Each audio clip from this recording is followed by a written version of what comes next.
আসসালামু আলাইকুম, আশা করি সবাই ভালো আছেন। অর্গানাইজেশনাল বিহেভিয়ারে আজকে আমরা যে টপিকটা নিয়ে আলোচনা করব, দুটো টপিক, কি ফ্যাক্টরস দ্যাট অ্যাফেক্ট ওবি। কি ফ্যাক্টর আছে যেটা ওবিকে এফেক্ট করে, এটা আসলে আমি আপনাদেরকে প্রথম দুই একটা ক্লাসে আলোচনা করিয়েছি, যেমনভাবে এটাকে আর টপিকটা টাচ করবো না। এটা দ্বিতীয় সেগমেন্ট হচ্ছে 4 অ্যাপ্রোচেস টু অর্গানাইজেশনাল বিহেভিয়ার। চারটা অ্যাপ্রোচ আছে অর্গানাইজেশনাল বিহেভিয়ারের ক্ষেত্রে, এই জন্য আমি চারটার সাথে অ্যাপ্রোচ লিখেছি। হিউম্যান রিসোর্স অ্যাপ্রোচ, একটা মজার বিষয় হচ্ছে ওবির প্রতি পদে পদে হিউম্যান রিসোর্স শব্দটা আসে। আসলে হিউম্যান রিসোর্স ম্যানেজমেন্টের একটা অংশ হচ্ছে অর্গানাইজেশনাল বিহেভিয়ার। অর্গানাইজেশনাল বিহেভিয়ার হচ্ছে অর্গানাইজেশনাল সাইকোলজিকে অ্যানালাইসিস। এই জন্য সাইকোলজি সাবজেক্টের সাথে এইচআরএম এর এই সাবজেক্টের অনেক মিল আছে। যারা সাইকোলজি ভালো বুঝে তারা হিউম্যান বিহেভিয়ারকে সহজে ট্র্যাক করতে পারে। অনেক সাবজেক্টের অনেক ফাদার থাকে, যেমন অ্যাকাউন্টিং এর ফাদার হচ্ছে লুকা প্যাসিওলি। উনি 1494 সালে অ্যাকাউন্টিং এর একটা বই লিখছিলেন, একটু অদ্ভুত নাম বইটা, সুম্মা দি অ্যারিথমেটিকা জিওমেট্রিকা প্রপোর্শনিয়াল প্রপোর্শনাল। হ্যাঁ, ফাইন্যান্সে যিনি ফাদার তার নাম হচ্ছে জন মেইনার্ড। ইকোনমিক্স যে ফাদার তার নাম হচ্ছে অ্যাডাম স্মিথ। এভাবে এইচআরএম এর যিনি ফাদার তার নাম হচ্ছে এলটন মেও, ELTON, এলটন MAYO, এলটন মেও। ওকে, আর আপনারা আশ্চর্য হবেন, ওবির যে কনসেপ্ট প্রোভাইডার, ওবির যিনি তথ্যগুলো প্রথম মানুষকে দিয়েছিলেন তার নাম হচ্ছে FW টেইলর, ফ্রেডরিক উইন্সলো টেইলর। তিনি হচ্ছেন সায়েন্টিফিক ম্যানেজমেন্টের পিতা, কিন্তু ম্যানেজমেন্টের পিতা আবার হেনরি ফেরো। আচ্ছা, যাই হোক, তো এইচআরএম এর সাথে এই জন্য ওবির কানেকশনটা খুব কাছাকাছি। ওকে, হিউম্যান রিসোর্স অ্যাপ্রোচ, মানুষের মধ্যে মোটিভেশন কাজ করে না, সে কোনো একটা কিছু কাজ করতে উদ্দীপনা ফিল করে, তার মধ্যে একটা লিডারশিপ থাকে। সবার মধ্যে লিডারশিপ থাকে না, সে ইন্ট্রোভার্ট নেচারের হয়, জোরে কথা বলে না, তাই না? তারপর অনেকের মধ্যে জব স্যাটিসফ্যাকশন থাকে, সে যে কাজটা করে এটা করে সে খুশি।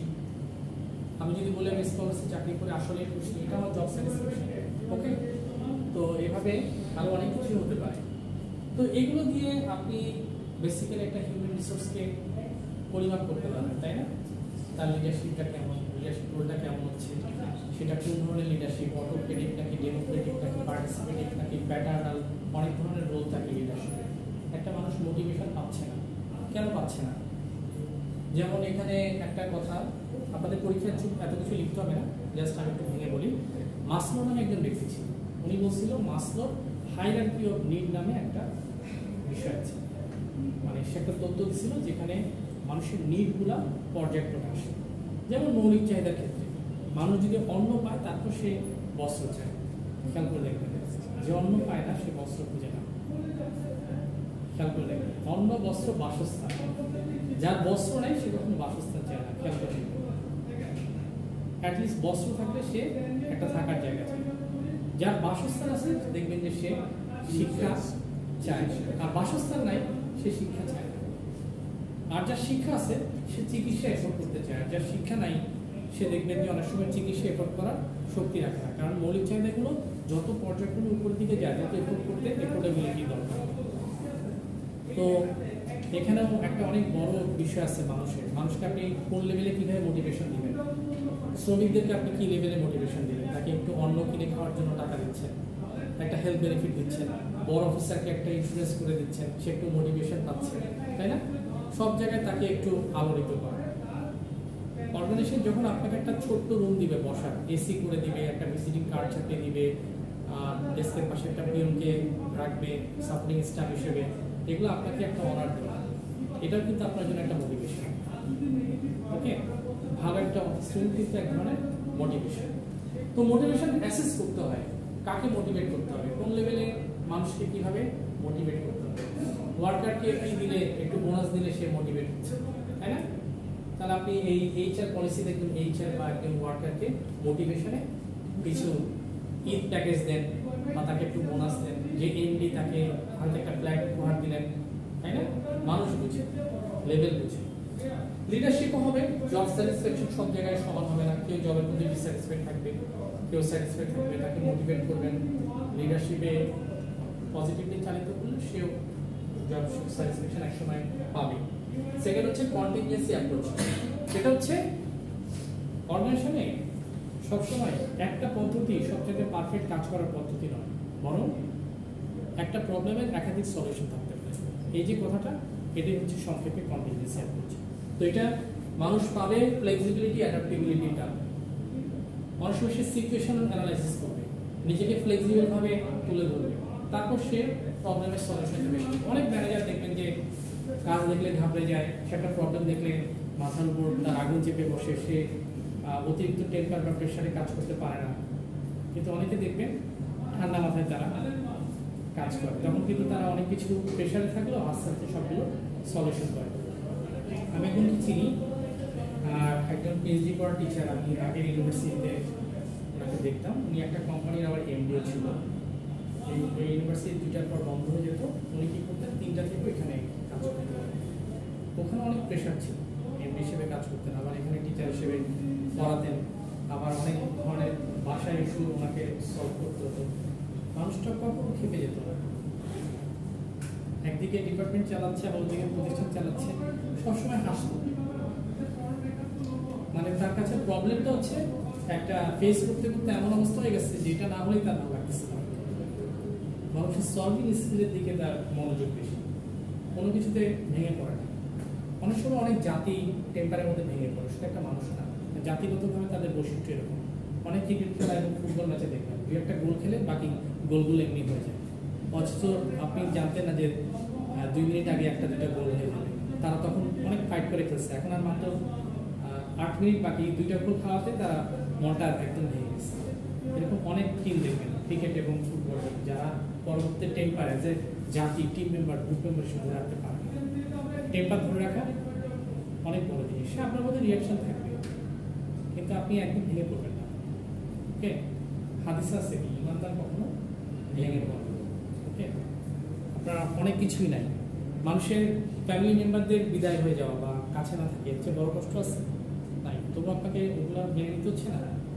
অনেক কিছু নিয়ে আপনি পারিবারিক ইস্যু নিয়ে তো অফিসে আসতেছেন, একটা অফিসে মানুষ তো রোবট হিসেবে আসে না, তাই না?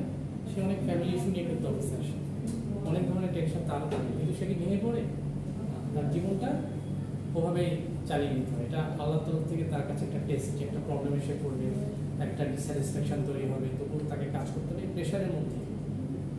লাইফটাই হচ্ছে ফুল অফ প্রেশার। তো কন্টিনজেন্সিটা অ্যাপ্লাই করবেন সবসময়। যখন দেখবেন যে অনেক কিছু হচ্ছে না, পানির আকার ধারণ করবেন। আপনাকে কঠিন হিসেবে রাখলে কঠিন, ফ্রিজে রেখে দিন। তরল হিসেবে ঢাললে ওই যেখানে ঢালুন এখন ওই পাত্রের আকার নিয়ে নেবেন। বায়ু হলে এখানে হিট দিলে পুড়ে চলে গেলেন, কিন্তু কোথাও না কোথাও মেঘ হইতে জমা হলেন, একটা এক্সিস্টেন্স তো থাকবে। সুতরাং কখনোই কোনো অবস্থাতেই ভেঙে যাওয়া যাবে না, বরং ফ্লেক্সিবিলিটি হবে আপনার অ্যাপ্রোচ। সব কিছুকে ওভাবেই চিন্তা করবেন, ফ্লেক্সিবল হবে, আর কখনো রিজিড হবে না। রিজিড হলে কি হয়? রিজিড হলে মানুষ বেশি দিন টিকে থাকতে পারে না। বারবার অনেক ইসলামিক কথা মনে পড়ে যায়। এখানে একটা সুন্দর উদাহরণ দিচ্ছে আল্লাহ সুবহানাহু ওয়া তাআলা, যতটুকু মনে করেন ওনার দেওয়া উদাহরণ, সেটা হচ্ছে পাইন গাছ একদম শক্ত হয়ে মাটি থেকে বেড়ে ওঠে। তো আল্লাহ সুবহানাহু ওয়া তাআলা বলছে যারা আল্লাহকে ফলো করে না, বিশ্বাস করে না, তাদের উদাহরণ হচ্ছে পাইন গাছের। বাতাস তো কিছু হয় না, কিন্তু একদিন যখন অনেক বাতাস হয়, যেহেতু তার এই রিজিডিটিটা বেশি, ফ্লেক্সিবিলিটি তার নাই, এই জন্য সে মাটির একদম নিচ থেকে উপরে পড়বে, জীবনটাই শেষ। আর মুমিন হচ্ছে যে আল্লাহকে বিশ্বাস করে, তার উদাহরণটা হচ্ছে ধান গাছের শীষের মতো। এদিকে পারিবারিক বিপর্যয়, এদিকে টাকা নাই, এদিকে চাকরি নেই, এদিকে এইটা, এদিকে সেটা, বারবার দোলা চলে যাচ্ছে, কিন্তু আল্লাহ তাকে মাটির সাথে মিশায় দেয় না, কারণ তার মধ্যে আল্লাহ ফ্লেক্সিবিলিটি সবটা রাখছে। বাতাস যেদিকে দৌড় খাচ্ছে সেদিকে, আর পাইন গাছে হেভি বাতাস দিচ্ছে, সে একদম নিচ থেকেই শুরু করছে। এই জন্য অ্যাজ এ হিউম্যান আপনাকে উদাহরণ রাখতে হবে কিসের? এই উদাহরণটা ফ্লেক্সিবিলিটি সবসময় মেনটেন করবেন। এই যে অনেকে থাকে না, গোয়ার জিজ্ঞেস করলেন না, হ্যাঁ, এগুলো ঠিক না। সবসময় দেখবেন যে হ্যাঁ বললে হ্যাঁ, আর না বললে তার কাছে হ্যাঁ করানো যাচ্ছে না। নো, এটা তো ঠিক না, এটা হিউম্যান নেচার হওয়া তো উচিত ছিল না। আপনাকে যখন কেউ বলবে যে না, আপনি তাকে পজিটিভ কিছু জিনিস বলেন যে এটার কারণে একটা হ্যাঁ হতে পারে, কেউ যখন বলবে হ্যাঁ এটা যে না হওয়া উচিত ছিল, আপনি তাকে কিছু মেসেজ দেন যেটা কেন না হওয়া উচিত। যখনই আপনি রিজিড হবেন আপনার লাইফ আপনি শাইন করতে পারবেন না। সবসময় ফ্লেক্সিবল ভাবে মানুষের জায়গা থেকে দাঁড়িয়েও পয়েন্ট অফ ভিউটা একটু চিন্তা করেন যে কোত্থেকে মানুষের চিন্তাটা করতেছে। ওকে, রিজিড মানুষ কিন্তু বেশি দূর এগোতে পারে না, সিচুয়েশনাল আন্ডারস্ট্যান্ডিং যা আছে সে অনেক দূর এগোতে পারে। তারপর সিস্টেমস অ্যাপ্রোচ, যেমন অর্গানাইজেশনে অনেক ইনফরমেশন আছে, আপনি ইনপুট দিলেন, প্রসেসিং হলো, ওটা প্রিন্ট আকারে বের হলো, আউটপুট পেলেন, আবার সেটার উপর একটা ফিডব্যাক পেলেন। ফিডব্যাক কি? কাউকে কিছু বললেন, তার মানে ফিড খাওয়ালেন, ওই ফিডটা আবার ব্যাক করে নিলেন। আমি কোন একটা বিষয় ঘটানোর পরে ওটা সম্পর্কে তথ্য চাইলাম, এটা হচ্ছে ফিডব্যাক। মার্কেটে একটা প্রোডাক্ট ছাড়লেন, সফটওয়্যার, মার্কেট এটা কেমন খেলো, মানুষ এখন বলবে, ফর্ম দিয়ে জরিপ করেন, মানুষ বলবে এটা ভালো, user friendly, this is your feedback. Okay, feedback হচ্ছে মানুষ শোনার পর আপনাকে কি দিচ্ছে। ওকে, এক জায়গায় টিউশনি করতে গেলেন, তো টিউশনিতে 2টা বাচ্চাকে পড়ালেন, 3 মাস পড়ালেন, খুব ভালো রেজাল্ট করলো। এখন ওর গার্ডিয়ানরা খুব হ্যাপি, তারা আপনাকে ঈদে একটা কাপড় দিচ্ছে, বাচ্চাদের সাথে আপনার আন্ডারস্ট্যান্ডিং ভালো হয়ে গেছে, আপনার স্যালারি 1000 টাকা বেড়ে গেছে, না এই মাস্টার কি আমার চাই। This is call feedback, isn't it? যে একটা পজিটিভ বা নেগেটিভ কোন একটা রিভিউ তো আপনি পাচ্ছেন। তারপর হচ্ছে scientific management approach, time and motion study. এই যে এফডব্লিউটি এলো, সর্বপ্রথম টাইম অ্যান্ড মোশন স্টাডিজের কথা নিয়ে আসছে, কারণ উনি সায়েন্টিফিক ম্যানেজমেন্টের ফাদার ছিলেন। এই যে ওভারটাইম সিস্টেম সব তার হাত ধরে আসা। সে বলে অনেক মানুষ কাজ করে অফিস আওয়ারে, তারপর চলে যায়, কিন্তু কিছু মানুষের টাকার দরকার হয়, সে 2 ঘন্টা বেশি কাজ করতে চায়, তাহলে 2 ঘন্টার জন্য আমরা তাকে পারিশ্রমিক দেব, টাইম এবং তার গতির জন্য সে একটা পারিশ্রমিক পায়। এফিসিয়েন্সির সংজ্ঞা কি? এফিসিয়েন্সির সংজ্ঞা হচ্ছে টাইমের সাপেক্ষে সে কতটুকু প্রোডাক্ট উৎপাদন করতে পারে। 1 মিনিটে একজন রুটি বানাচ্ছে 1টা, আর 1 মিনিটে একজন রুটি বানাচ্ছে 2টা, তাহলে এফিসিয়েন্সি টাইমের সাপেক্ষে, মিনিটের সাপেক্ষে কে কতটুকু প্রডিউস করতে পারে, বুঝতে পারলেন? আর লিড টাইম কি এটা জানেন? লিড টাইম এটা অনেক মজার একটা শব্দ, এটা কি জানেন? লিড টাইম, লিড টাইম হচ্ছে আপনাকে কেউ সফটওয়্যার বানানোর জন্য একটা অর্ডার দিল, এখন অর্ডারটা আপনি তাকে দিবেন না, শেষ পর্যন্ত প্রোডাক্টটা ডেলিভারি দিবেন না, সার্ভিসটা বা সফটওয়্যারটা, এর মধ্যবর্তী একটা সময় থাকবে না, 3 মাস, এটা হচ্ছে লিড টাইম। একটা ওয়েবসাইট বানানোর জন্য অর্ডার দিল, 17 মাস ধরে ওয়েবসাইটটা বানাচ্ছে, এত দাম ওয়েবসাইট, এই 17 মাস হচ্ছে লিড। তারপর আপনি যখন তাকে ফাইনালি কাজটা বুঝিয়ে দিলেন, শেষ।